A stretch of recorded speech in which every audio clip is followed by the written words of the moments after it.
Want to meet the Prime Minister? I'm Brenda. Hi. Nice to meet you. Yeah, Mr. Peter. Yes. Good to see you as well. No, thanks for being here. Please sit down. Sit down. Hi there. Nice to meet you. What's your name? Semi. And who's this? What's your name? Andrea. Pleasure to see you, Andrew. Excellent. What's your name? Irene. Pleasure to meet you. Yes. Good to see you, Minister. Yeah, great to see you as well. Thank you for being here. What's your name? Lisa. Oh, you go play. That's a better thing to do, Holly. She doesn't quite understand. No, But there is a place. There's a play structure. What are you going to be doing? Great. Excellent. That's good. So how have things been? I know childcare affordability has really shot up over the past little while in terms of how things have been supported, right? Any reflections on what it means and how it's impacted your family budgets to be able to have more affordable childcare? The subsidy that we're receiving right now going to that's fantastic. I quickly said to my husband, we start allocating that money that we would have been paying for childcare into, future plans, right? Like extracurricular activities, education, all of those things, which is so fabulous because I was joking earlier. I was like, what's the big announcement? Are we all receiving free? Well, I know. Right now, there's a lot of support. But I mean, what we're going to be announcing is the continuation of us working together to make sure that in childcare centres across the province, it remains affordable for families, not just now, but long into the future, even as we create spaces and make sure the quality is there as well. I think the other nice thing about how this played out was that it was simple. So we're very, very busy and can't keep up with a lot of things. So the fact that this happened, that I didn't need to apply, I didn't need to click this button, I didn't need to go to this portal, I didn't need to do that, is huge because if you make it more work, It's very right? So that this was nice because it happened, right? There was nothing that we as families needed to do or learn about so that it was equally applied and not to those who knew.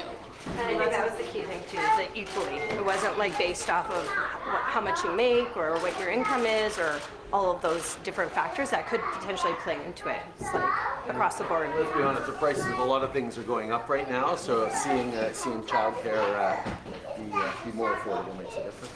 It's made a difference. I'm currently on parental leave, so our income is cut down quite a bit. So having that extra bit of affordability for diapers and formula and all the other things has actually made a big difference for us in our home budget. That's great. That's what this is all about. And we know you're busy because that's why you need childcare, of course. So obviously making it as simple as possible for all of you is really what we wanted to achieve in all of this. So very positive. It's good.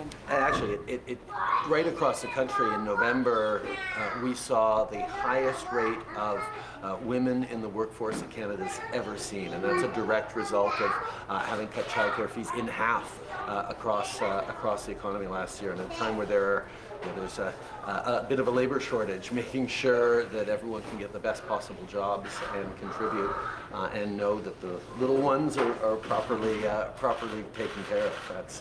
That's a huge thing for our economy. It's not just good for families and kids, it's good for all the opportunities that we have to grow.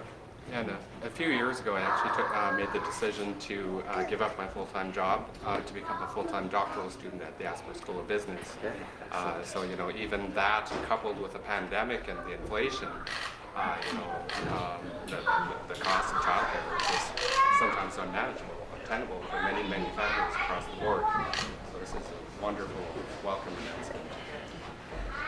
We're Manitobans, but we were living in Toronto just before the pandemic and moved back because the cost of childcare in Toronto was just unattainable for us any longer if we wanted to have a second child or if I wanted to go back to work, which I did. So that was a big impetus for us moving back to Manitoba was childcare costs. So now this, I'm hopeful for all my friends and colleagues in Ontario that this will make a difference for them too. Just give us their name and we'll Bring them over to Manitoba. bring them to Manitoba. If they do choose to stay in Ontario, I can tell that we cut childcare fees in half last year, and they are on their way towards $10 a day. The deals we signed with all the provinces says $10 a day by 2026 at the latest. There's a number of places that are deciding this is a real priority, and they want to be, even better at that, and they're doing it quicker. And we'll see what kind of announcement we're making shortly. But everyone's going to get there. But the fact is, it's something that is huge right across the country. But you're smart to come here because it's even more successful. But they're still welcome to come to Manitoba. Number 2. Okay.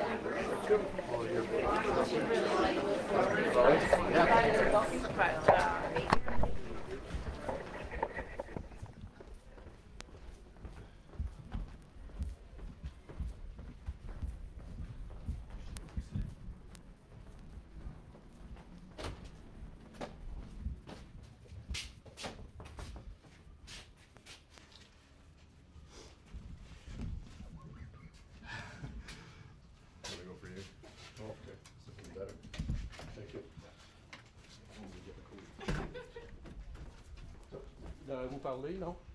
Okay.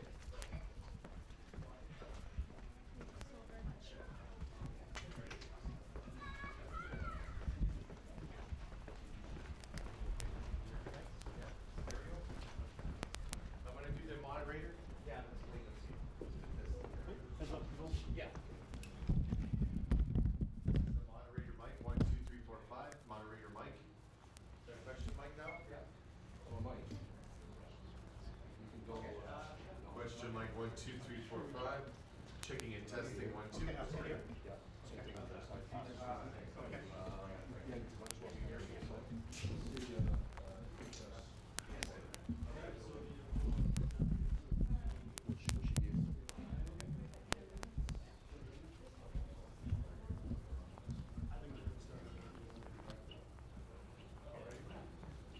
John, I mean anywhere. Yes.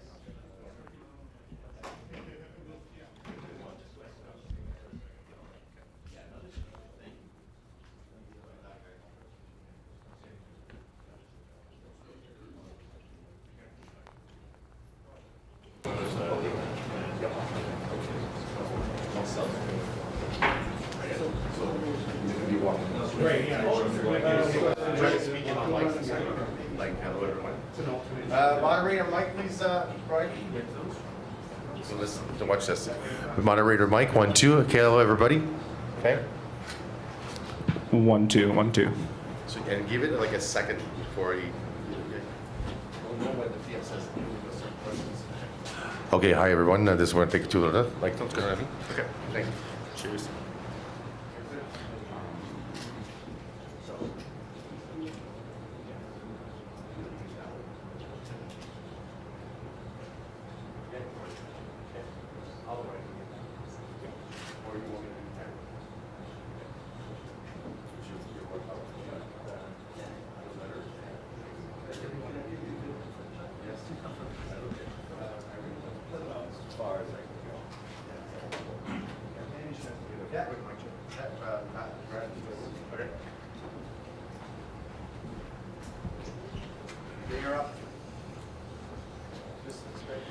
Testing 1, 2, 3, 4, 5, 6, 7, 8, 9, 10. Testing 1, 2, 3, 4, 5, 6, 7, 8, 9, 10. That was good. Testing, testing. Everyone's happy? Everyone? Right. That was good. Everything's okay.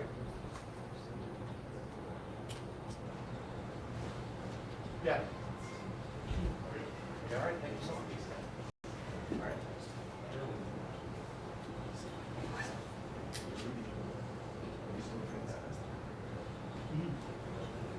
Yeah, that's fine.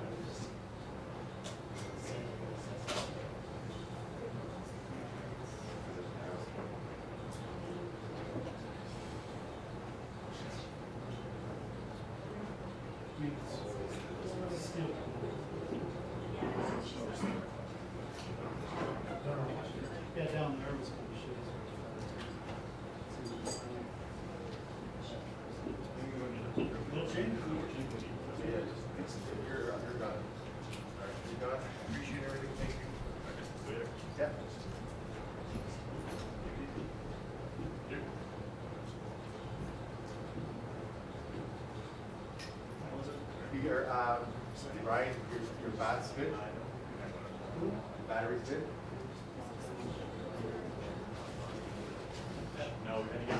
What's the other one? 100%.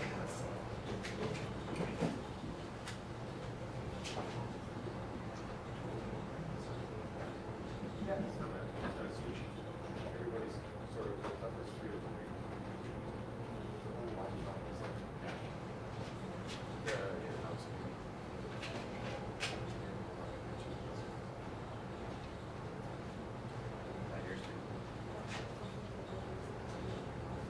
No, it's exactly right.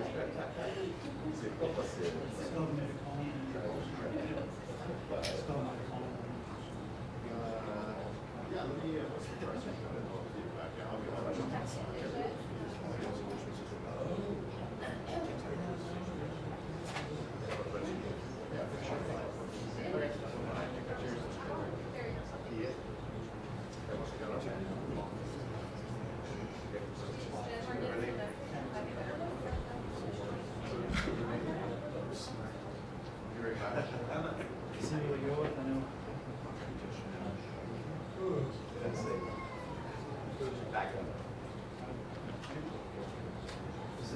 I think they're gonna have he said no. I asked Terry. I saw this setup. He said it's.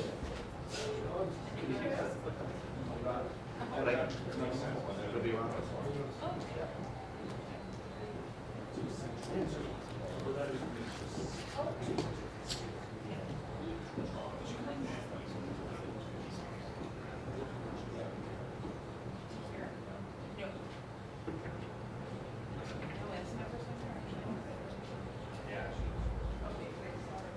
Okay, that's great. Like that up? Yeah. Because I want kids were, that's part of my understanding. See the kids crawling into the van. That's probably because they're I was walking by Pinky Great underneath the one kid had some magnifying glass. I was like, oh, those days. 20 yards, you won't pass that. You're a hard line.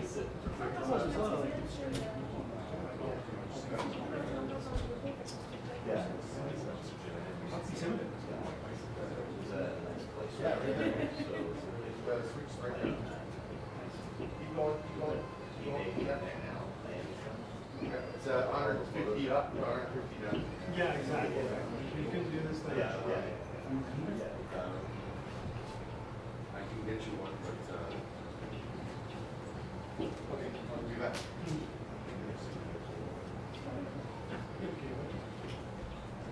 Yeah. I'm just gonna use it. Like what else?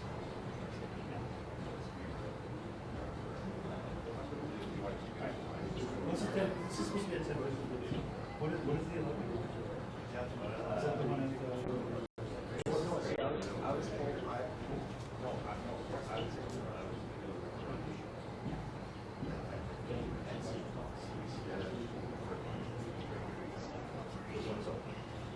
Yeah, so I did like it's like.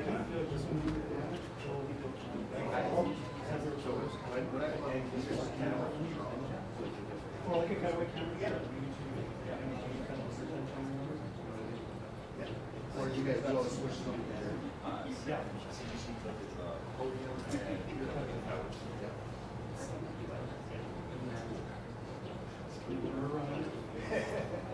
Exactly.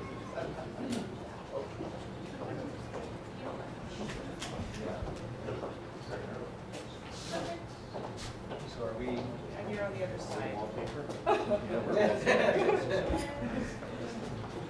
Back to your spots. Perfect. Yeah. Yeah. You got it. Thank you. Hi there. How are you? Great to see you. Here. Holy mackerel. Hi. Nice to see you. Maganda maga. Starting here at 10:05.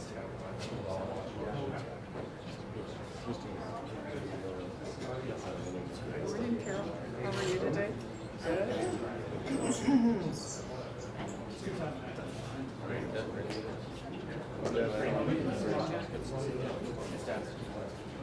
You can come.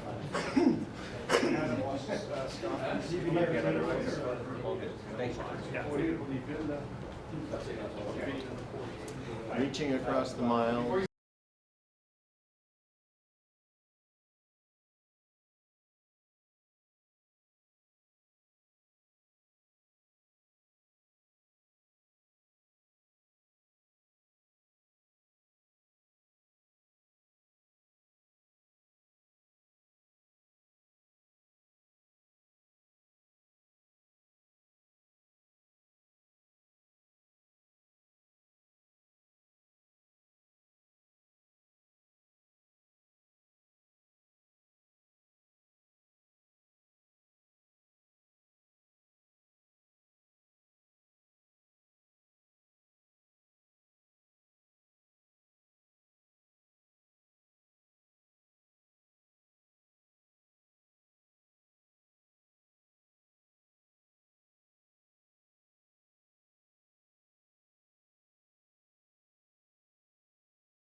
She's families. She's families, children's social development. So, but they've, you know, that portfolio has been disassembled too. I was Duclos PS, and it was all in one place. I forgot to thank you for having that conversation with Minister Trudeau. On my behalf. Thank you. Yeah, and we're working on that. Yeah. Yeah, it's just Kevin and our system is under strain. You know what that is like in another sphere. Yeah.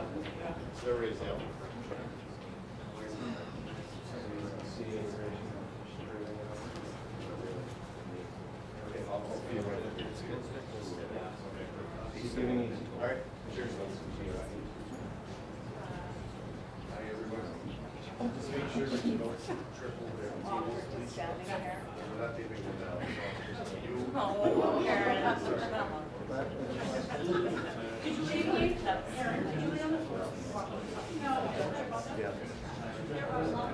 Darshan.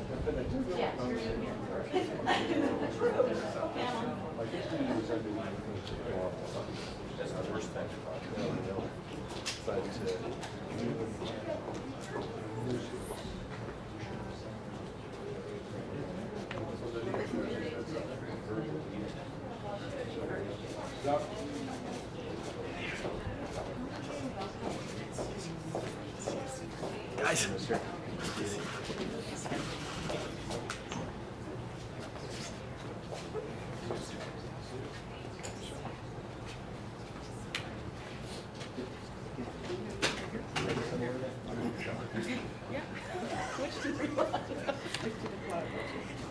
Good morning, everyone. Thank you for joining us here today at the South Y Children Child Care Center for a very important announcement for Manitoba families. My name is Cordella Friesen. I am very proud to be the president and CEO of the YMCA-YWCA of Winnipeg, Manitoba's largest child care provider, and it's a privilege to kick off today's event. A special welcome to our dignitaries today, Prime Minister Justin Trudeau, Premier Heather Stephenson, the Honourable Dan Vandell, Minister responsible for Prairie's Economic Development Canada, Canadian Northern Economic Development Agency, and Minister for Northern Affairs, and the you have a lot of work, and the Honourable YMCA-YWCA, Minister of Education and Early Childhood Learning. Before we begin today, I would like to first acknowledge that we are gathered today on Treaty 1 territory and are located on the original lands of the Anishinaabe, Cree, Oji-Cree, Dakota, Ojibwe, and Dene peoples, and on the homeland of the Métis Nation. We respect the treaties that were made on these territories. We acknowledge the harms and mistakes of the past, and we dedicate ourselves to move forward in partnership with Indigenous communities in a spirit of reconciliation and collaboration. Now it's with great pleasure that I welcome Prime Minister Trudeau to the podium for today's announcement. Thank you, Cordella, for the introduction, and thanks for welcoming us, along with Alana and all your incredible staff here at the YMCA for your support. I'm happy to be here with Dan, with Kevin and Terry, who are all strong voices from Manitoba and across the country. Good to see Premier Stephenson. Always nice to make announcements with you, Heather, and Provincial Minister YWCA and other colleagues. Today is a great reminder of what we can do when we all work together to deliver for families and for folks in Manitoba and across the country. I just spent 2 weeks doing different town halls with Canadians across the country. I met with nurses, workers, PSWs, students, farmers, among others. I listened to them and answered a few questions. And obviously, one of the things that keeps coming back for Canadians across the country is concerns about the rising cost of living. Avec la pandémie et avec l'invasion de la Russie en Ukraine, on a vu une accélération de la hausse du coût de la vie. Beaucoup de familles ont de la difficulté à payer leurs factures. C'est pour ça qu'on a pris des mesures pour aider les gens qui en ont le plus besoin. We doubled the GST credit for 6 months for roughly 11 million households. Eligible couples with 2 kids got up to an extra $467 back in their pockets, and eligible seniors got about $225 on average. We're fighting climate change with a price on pollution that is giving back more money than most people pay. A family of 4 here in Manitoba will get over $1,000 back this coming fiscal year through climate action incentive payments. We enhanced the Canada Workers Benefit, which means workers can receive up to $1,200 more this year. We're delivering payments of an extra $500 for people who are struggling with the cost of rent. We launched the Canada Dental Benefit that has helped more than 220,000 kids whose families couldn't afford to send them to the dentist go to the dentist so far. And of course, we're continuing our work to make childcare more affordable right across the country, including here in Manitoba. Today, we're here together to announce that Manitoba will achieve an average of $10 a day for regulated childcare in a few weeks on April 2nd, 3 years ahead of schedule.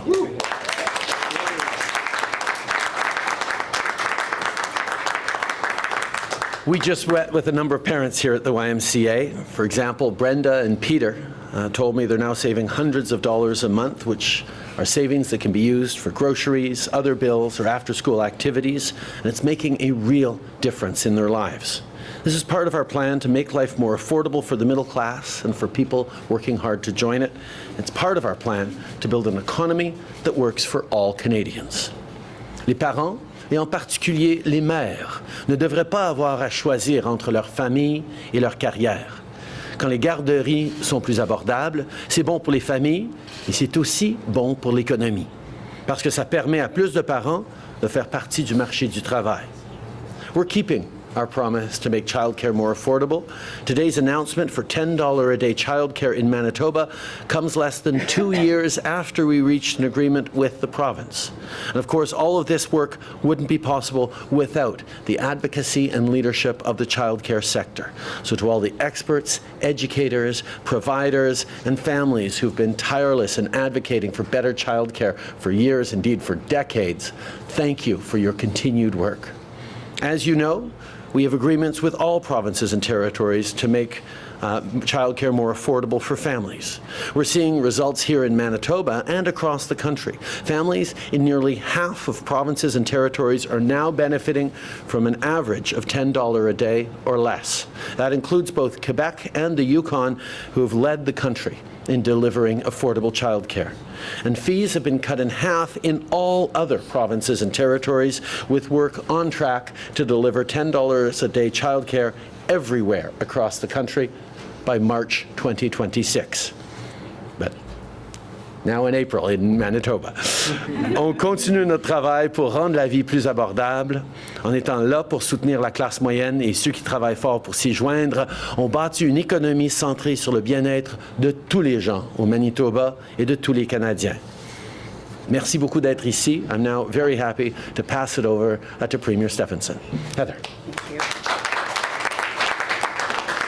Thank you very much, Prime Minister. It's just an incredible honor to be here. Cordella, thank you for hosting us here today. To all of your staff and volunteers at the YMCA-YWCA, it's just such an honor to be here with all of you. Thank you for opening your doors, not just to us, but those families that we just met and all those other families that you really cover off for daycare here, and we just thank you so much. Thank you, Prime Minister. It's a pleasure again to have the opportunity to be here with you today. Bienvenue at Winnipeg. We're joined by our colleagues from the federal government as well as my colleagues from the Manitoba legislature. I want to thank them, and particularly our Minister of Education for the work that he's done on this file. We're here at the Y to announce this significant milestone to provide affordable and accessible childcare services for Manitoba families. And as the Prime Minister said, and I'm going to reiterate again, when we work together, we can accomplish great things for our communities, for our province, and for our country. Since I became Premier, I've made it clear that our government is keen to collaborate with all levels of government to improve Manitobans' quality of life and the services they rely on, and that, of course, is what brings us all here today.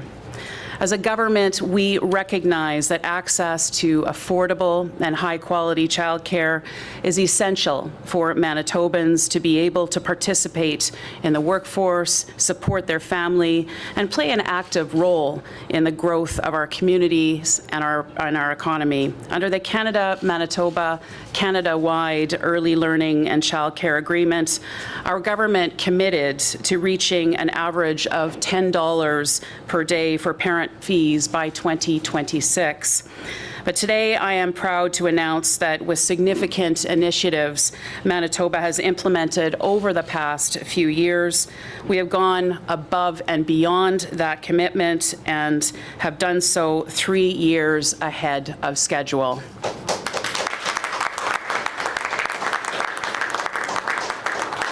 Beginning on April 2nd of this year, Manitoba families will pay a maximum of $10 a day based on regular full-time hours in our regulated nonprofit childcare centers for all children age 12 and under.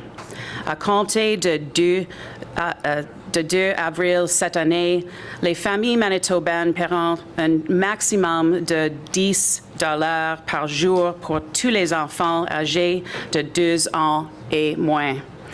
And for families most in need, the Child Care Subsidy Program will continue to provide financial support that further reduces fees, ensuring cost is not a barrier to quality early learning programming for those children. As a government, we recognize that many Manitoba families are struggling to make ends meet. This partnership and our significant investments will save Manitoba families thousands of dollars a year in childcare fees. That is money that can go directly towards groceries, paying the bills, or saving for our children's future. Today's announcement supports our government's ongoing efforts to strengthen childcare services for Manitoba families, including creating thousands of new childcare spaces throughout the province and supporting our centers and the dedicated staff who care for our children. Our government is proud to be a national leader in providing affordable and accessible childcare services throughout the province. Notre gouvernement est fier d'être chef de file national dans la prestation de services de garde d'enfants affordables et accessibles dans toute la province. I want to thank the Prime Minister and our federal partners for their support and our ongoing collaboration to strengthen and grow Manitoba's early learning and childcare system here in our province. Today is a great day for the future of children and their families here in Manitoba. And with that, I would like to thank once again the Prime Minister for being here today and just pass the podium over now to Minister Vandal to say a few words.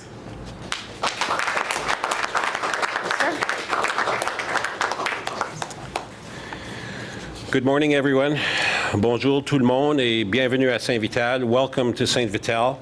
What an exciting day. Welcome, Prime Minister. I'd like to welcome Premier Stephenson, Minister YWCA. It's great to see you again, as well as Ministers Squires and Gordon. It's great to meet you, as well as my colleagues, Terry Duguid and Kevin Lamoureux, two of the hardest working members of Parliament, not just for their constituencies, but for Winnipeg and for Manitoba. And I want to acknowledge one of the hardest working councillors in the city of Winnipeg, Brian Mays of St. Vital, a great partner on many initiatives. Today marks a significant milestone, one that is a result of a lot of hard work, not only by Minister Karina Gould and the Prime Minister, but the province of Manitoba and our partners right here in St. Vital, in the St. Vital community. Aujourd'hui marque une étape importante. L'une d'elles est le fruit d'un travail acharné, non seulement de la ministre Karina Gould et du Premier ministre, mais aussi de la province du Manitoba et nos partenaires ici, même dans notre communauté. The YMCA provides so many necessary services for families and individuals, and as many of you know, early in my career, I was a social worker in the city, working in schools, working at the Mamaway Center, and I know of the value of the services that the Y offers, what it means for families, what it means for children, and it's a pleasure to be here, and I thank all of you for the incredible work that you do. We're here today to let families know that we're helping them save thousands of dollars a year on childcare expenses. Less than 2 years after we've signed an agreement with Manitoba to get to that $10 a day childcare, we are going to meet that target well ahead of schedule, which is an absolutely incredible achievement. Nous sommes ici aujourd'hui pour faire savoir aux familles que nous les aidons à économiser des milliers de dollars par année en frais de garde d'enfants. Moins de 2 ans après signer une entente avec le Manitoba pour obtenir des services de garde à 10 piastres par jour, nous allons atteindre cet objectif bien avant la date prévue, qui est une réalisation incroyable. This is what can be achieved through partnership. This is what can be achieved through collaboration and a political will to move forward on a critical economic policy that will directly benefit thousands of families in Manitoba. From the Canada Child Benefit, which has lifted over 400,000 children out of poverty, to a $10 a day childcare, to the dental care benefit for children and new renter supports, kids and their families can continue to count on our government to put them first and ensure we are building a strong economy for everyone across Manitoba. Merci beaucoup. It's an honor to be here. Thank you so much. I'd like now to turn the podium over to Minister YWCA.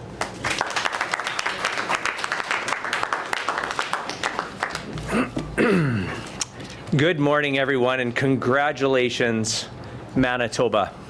I am pleased to be here today with Prime Minister Trudeau, of course, our Premier, my good friend and colleague for many years now, Premier Heather Stephenson. My colleagues, Minister Squires and Minister Gordon as well, have joined us, and of course, Minister Vandell and MPs Duguid and Lamoureux to join us here for this incredible announcement, basically all about our Manitoba families. I would also like to take this opportunity to echo some of the words that the Prime Minister, Premier, and the Minister has already said as well. The collaboration that we have had with my department, I'd also like to give a big round of applause and thank you for all the hard work of my department officials, some of who are joined us this morning for this announcement. We could not do this without all the hard work behind the scenes as well, and those conversations that are happening at the officials level and also at the federal level as well. I'd like to thank Minister Karina Gould, because I know that we've had many conversations over the last 14 months now, making sure that this comes to reality.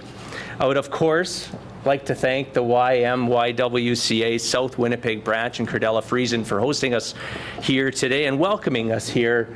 I know that I've had the pleasure of meeting many of the dedicated staff that takes care of our most precious resources on a day-to-day basis, and those are our children. And so to them, thank you for your considerably hard work each and every day, which is going to definitely pay off for all of us into the future. As we know that we've made a commitment to making childcare more affordable and accessible, and we're making it happen, as it's already been said, but I cannot stress enough, 3 years ahead of schedule. A key part of the $10 a day childcare and the new spaces we've introduced in the last year is having professionals staff the new and affordable spaces. You cannot have any of them without the others. We are focusing on attracting, training, and retaining childcare professionals.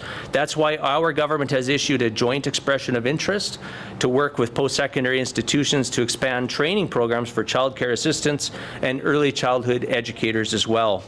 The goal is to ensure that there are an additional 1,000 childcare assistants and 2,000 early childhood educators to support the plan of creating the additional 23,000 childcare spaces throughout Manitoba by 2026.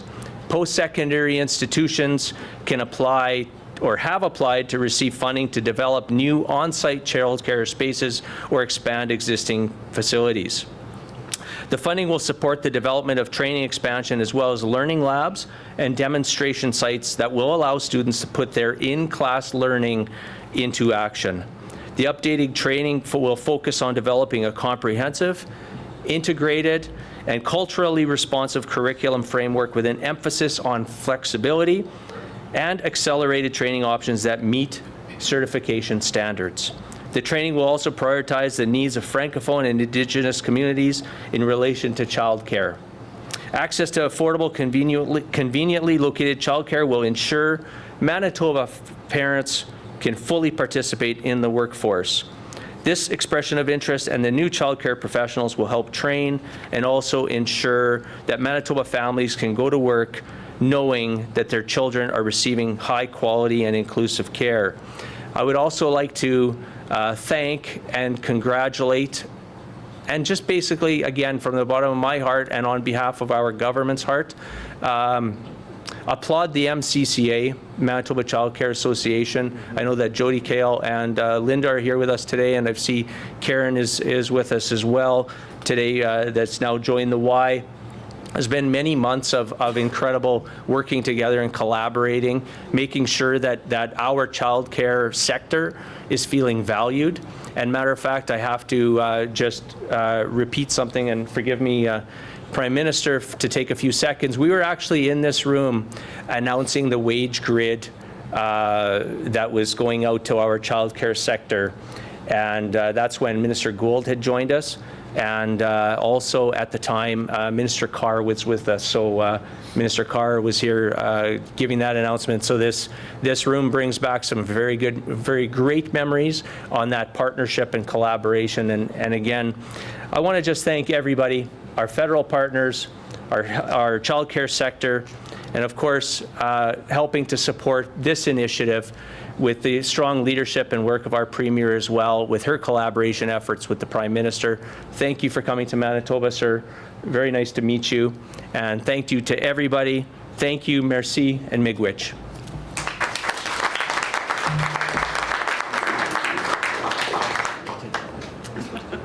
We will now begin the question and answer period. Nous allons maintenant commencer avec la période des questions. There will be 20 minutes for questions. I will turn it over to the first question. The first question is from CBC. Good morning, Prime Minister. Cam McIntosh, CBC National. On China, you've talked about mechanisms that we have in place to guard against foreign interference in our elections. Why not call an inquiry? Why do you think that would be of no utility? What would be the downside of it? I think it's extremely important that Canadians are taking such an interest and are so concerned about protecting our democracy. We know that China, among other countries, has attempted to interfere not just in our democracy and in our country in general, whether it's institutions or research facilities or political processes. We also know they tried to interfere during our elections in 2019 and 21. The reason we know that is partially because we put in place mechanisms that weren't there before we came into office to empower professional, nonpartisan public servants to monitor closely what's going on. But I absolutely hear that Canadians want to be reassured that independent experts are looking at this issue. They want to make sure that all the right questions are being posed of our intelligence and security agencies in a rigorous way to make sure they're doing everything possible. And they want a level of public accountability from those officials to be talking about everything that needs to be done and everything that continues to be done. All of those goals are related to processes that are ongoing as we speak. For the 2019 election, we created a high-level panel on election interference comprised of Canada's top public servants who are independent and professional and dedicated to this country, and they work closely with all of our national security experts, officials, and agencies to monitor day by day what was going on during the 2019 and 2021 elections. The independence, the professionalism, the rigor with which they looked at it is something that Canadians can take tremendous reassurance in the fact that it was found that our election integrity held absolutely in 2019 and 2021. And further to that, an independent report analyzing the work they did in the 2021 election was just released, laying out all the things that worked, all the things that were effective, and put forward recommendations for how to even improve it in the future, which is absolutely something we will take seriously. So we have the process that we put in place that is professional, independent people working with the public service to make sure thresholds are met.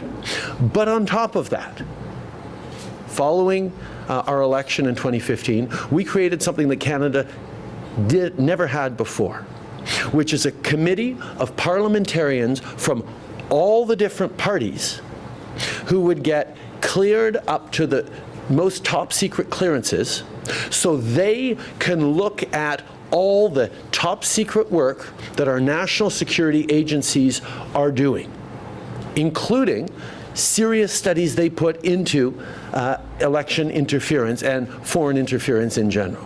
So you have political members of parliament from all parties cleared to top secret levels that are and have and will continue to dig into the issue of interference so that people from different partisan perspectives can challenge and push not just the government but the agencies themselves to make sure they did everything and are continuing to do everything to keep Canadians safe.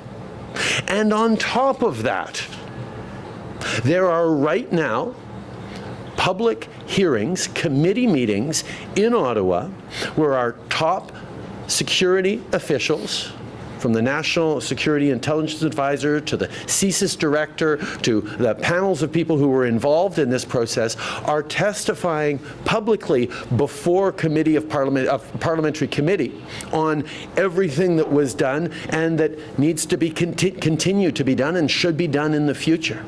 So all these processes are going on and demonstrate the seriousness with which this government and this country needs to take the question of foreign interference. And as we move forward, as these processes unfold, I'm sure they will highlight more that we need to do, areas we need to do more, and we will be there to do whatever is necessary to meet two goals. First of all, to ensure that our election integrity holds, that our democracy is defended against foreign interference, and second, that Canadians can have confidence in our institutions, in our democracies, in our ability to defend ourselves. These are things that are being undergone right now because, as a government, we have always taken this issue extraordinarily seriously, as Canadians expect us to. Absolument.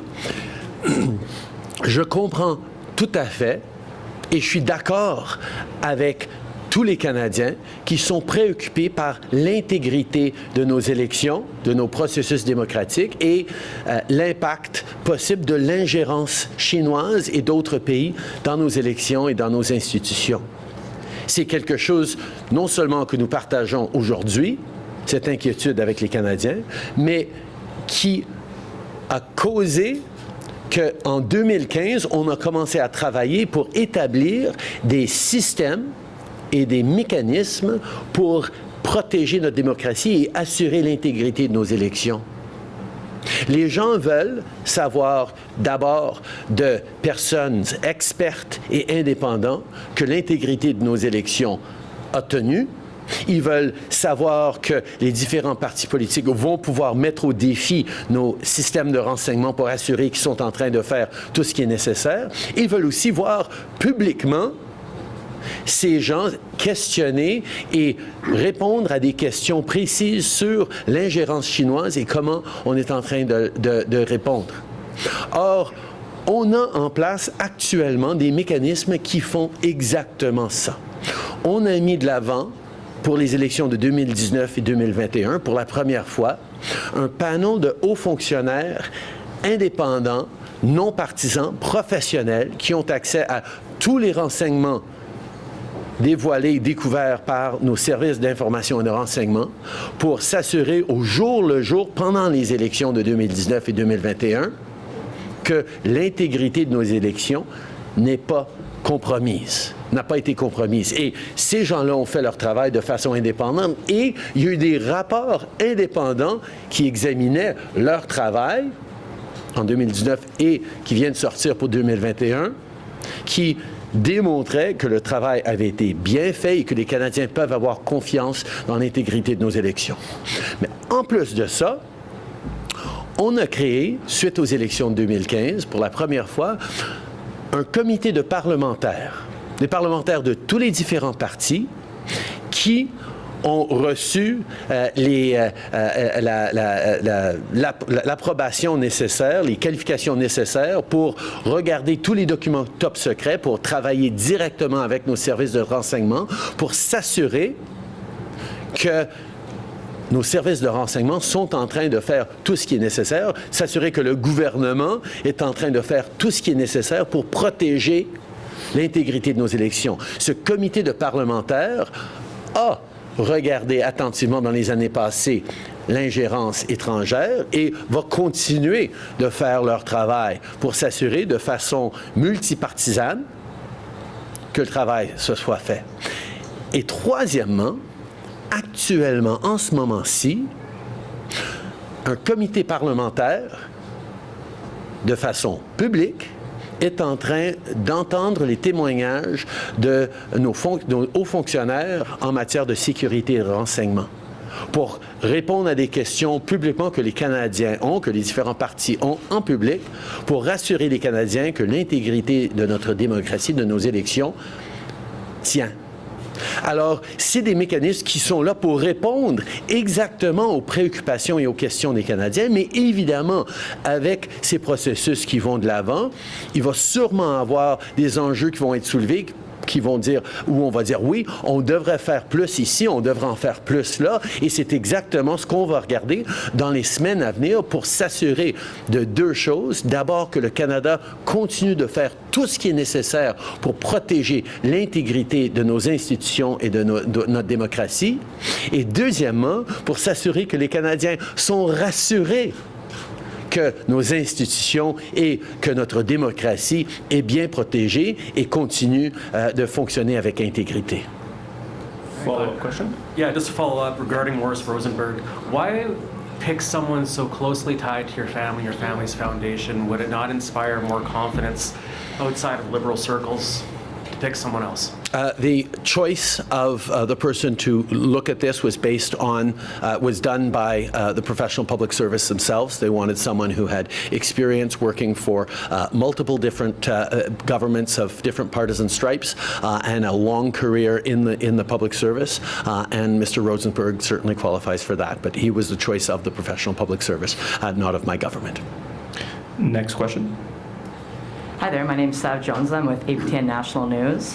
A First Nations leader has told APTN News that the next commissioner of the RCMP should be an Indigenous person to address systematic racism in the force. What do you think of this? I think it's an excellent idea. I think seeing more and more Indigenous leadership throughout systems and institutions across the country, we should absolutely look at more diversity. We should absolutely look at bringing forward Indigenous voices to lead those institutions. But just putting an Indigenous voice at the top, and we have a whole independent process going forward, and we will see who ends up being the next chief of the RCMP, the next commissioner of the RCMP. That's a process I'm not going to speak to now, but we will always look to try and make sure the full diversity of Canada and Indigenous representation is part of our considerations. But we have to understand that it's not just about putting the right person at the top of an organization that makes the systemic change necessary.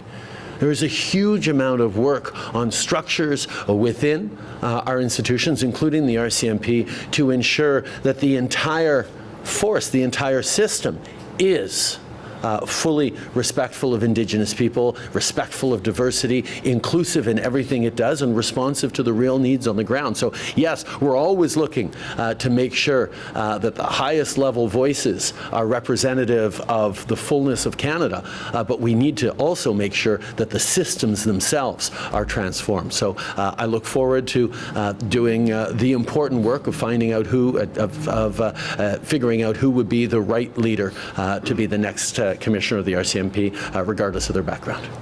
Follow-up? And just as a follow-up, will you commit to appointing an Indigenous person as the next commissioner for the RCMP, as there are ones that are, I believe I just answered that question. We're going to commit to a proper, robust process that will find the best possible person to deal with a range of concerns that Canadians are facing, but of course, making sure that reconciliation is at the heart of what we do to improve the RCMP moving forward is going to be a significant factor we take into account.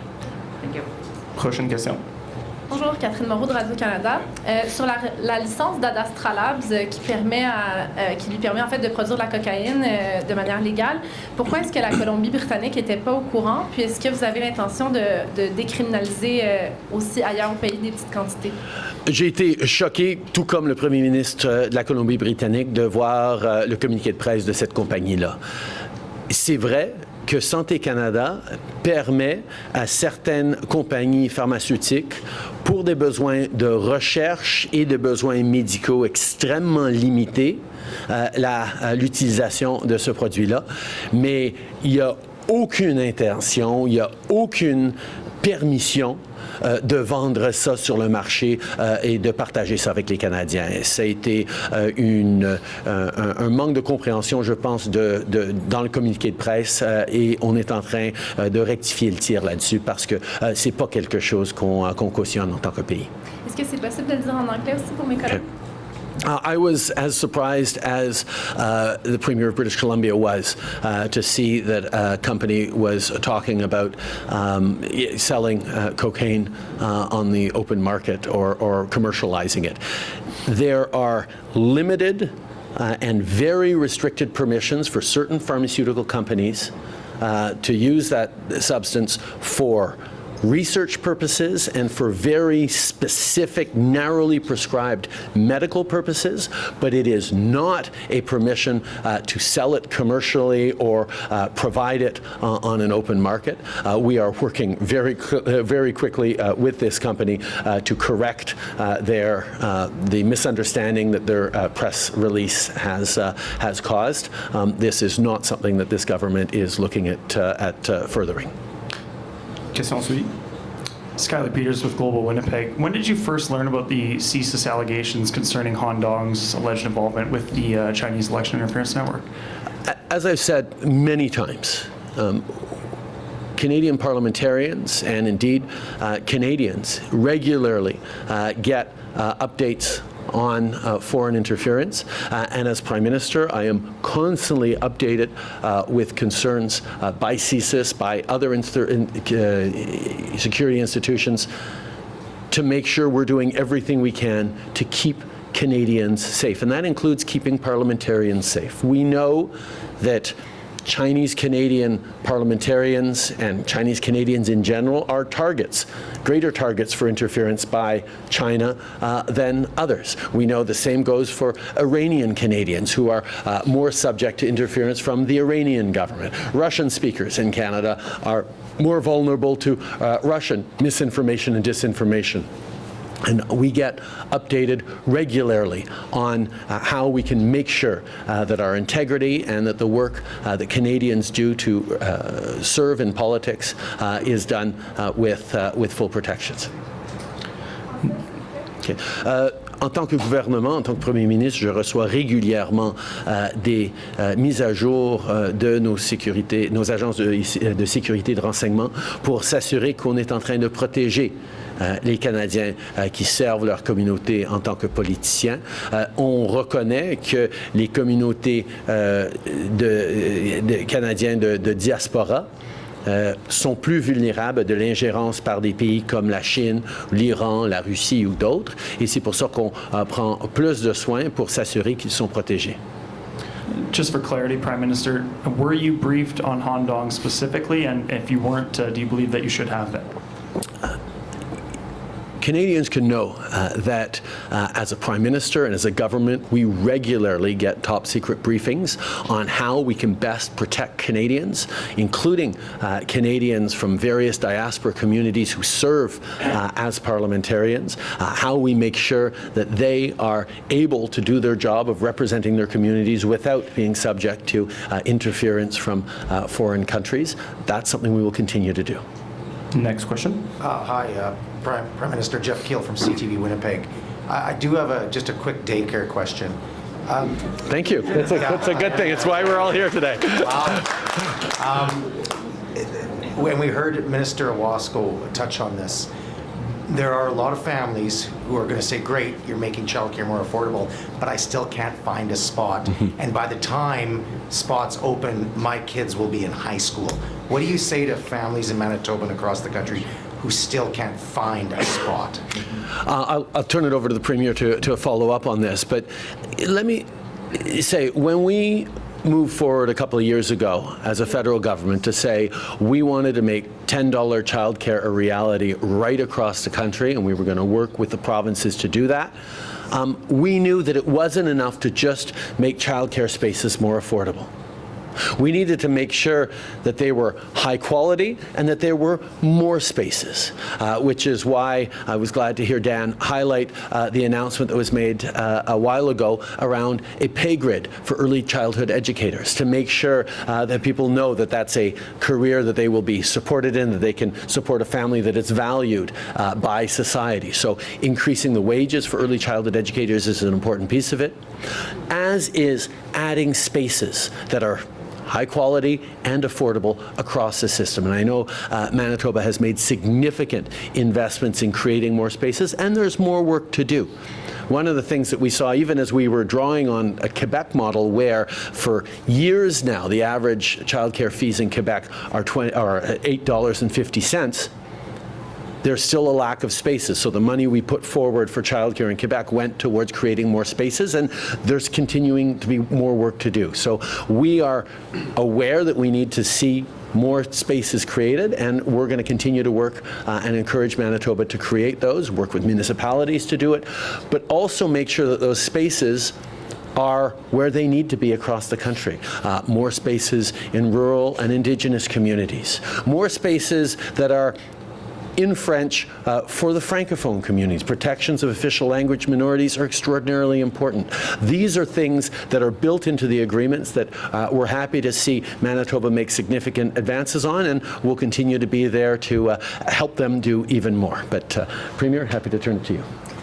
Sure, Jeff, you'll know that we have already announced 23,000 new childcare spaces by 2026. So we recognize there's more work to be done. That's why we're moving in that direction.